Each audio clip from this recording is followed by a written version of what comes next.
Hello everyone and welcome back to my sunroom on this beautiful day in June.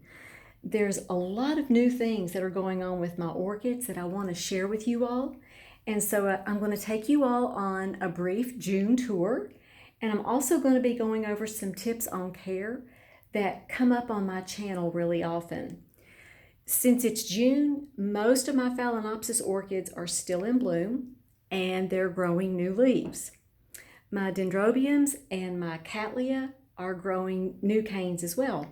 So I'm fertilizing them with my full strength fertilizer recipe that I shared with you all back in October.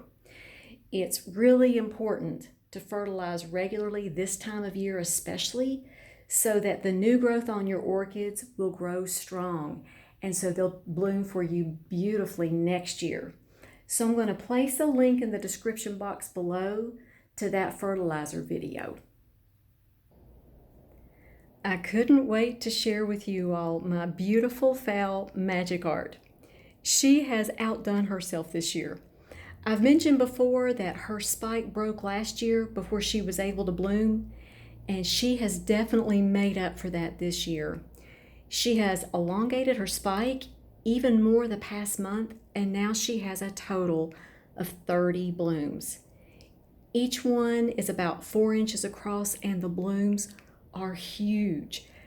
I just stand here and admire this orchid a lot.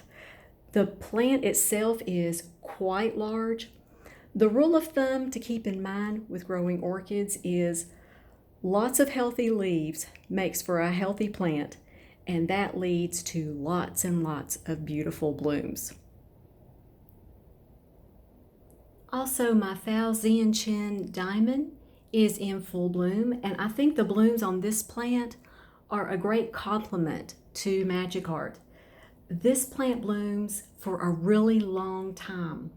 I've had it for about 3 years and it's been in bloom most of that time.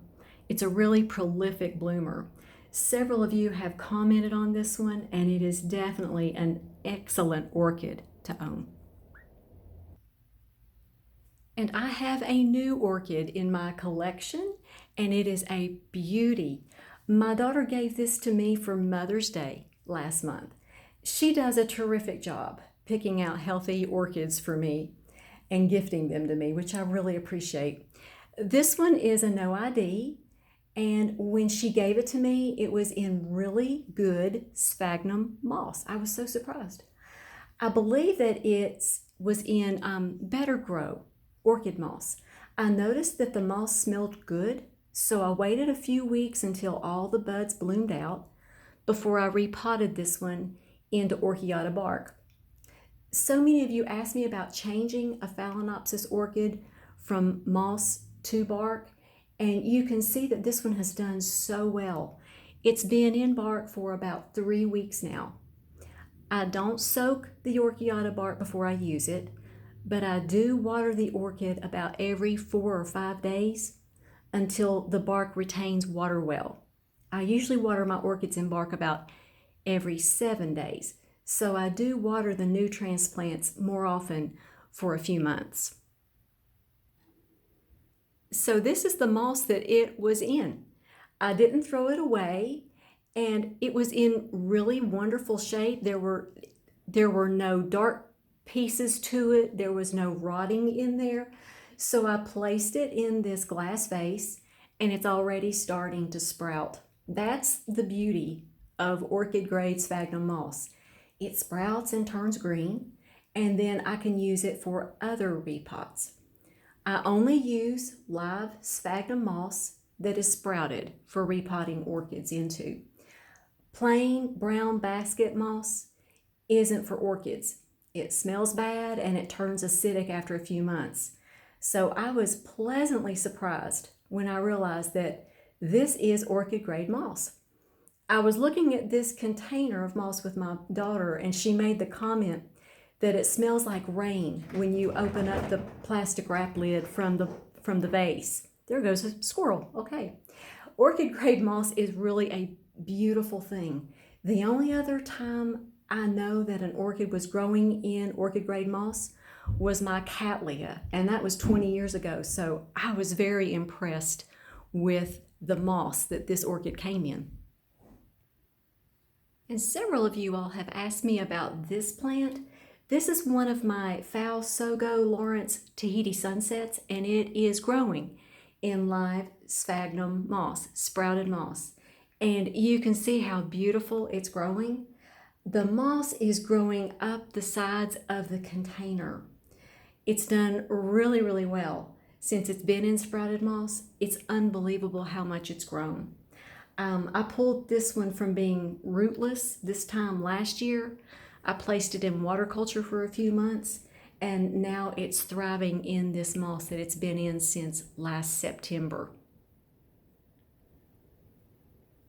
And this is my other Phalenopsis Lawrence Tahiti sunset. This one has 2 primary spikes and 1 secondary spike, and it's absolutely breathtaking. This one has just always bloomed so beautifully for me. It's in regular sphagnum moss, the best grown New Zealand sphagnum moss, but I would really like to put it into some live sphagnum moss the next time that I repot it. It needs to be repotted up a pot size, and I would like to be able to fill it in with some live sphagnum moss. So that's my goal with this one. But I had to share the beautiful blooms on this plant. This is the reason why we grow orchids, isn't it? And I love sharing these with you all as well.